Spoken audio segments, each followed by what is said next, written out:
কদিন থেকে একটা কাজ নেই, কি বলো তো, গাছে জল দেওয়ার কাজ নাই। আর এইগুলো দেখো, ওই যে গাছটা দেখছো, ওই গাছটা থেকে সব ডালকে কেটে এগুলো লাগিয়েছি। হয়েছে কিন্তু একটা, কালকে পরশুদিন মায়ের বাড়িতে দিয়ে এসেছি। আর এই দেখো, অমাবস্যা লেগেছে, এই জন্য পুজো করিনি, যেন নীল ফুলগুলো গাছেই আছে, নয়নতারাগুলো গাছেই রয়েছে। গাছে জল দেওয়ার ডিউটিটা নেই। আমি ছাদে এই কারণেই আসলাম যে এই যে এইসব টবের মধ্যে জল আটকে থাকে, এগুলোকে ফেলতে আসলাম। এই দেখো,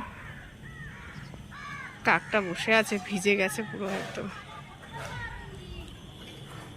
বৃষ্টিটা একটু কমেছে।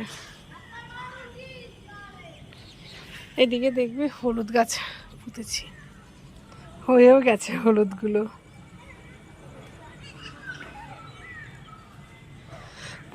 পুঁই গাছগুলো দুদিন খেয়েছিলাম, ফের আবার বেড়েছে। কেউ যদি নিতে চাও তাহলে আমাকে জানাও, দিয়ে দেব। আর এই গাছটাকে দেখো কত বড় হয়েছে, এখনো ফুল আসছে না, এক দুটো করে আসছে। কবে গাদি গাদি ফুল আসবে কে জানে।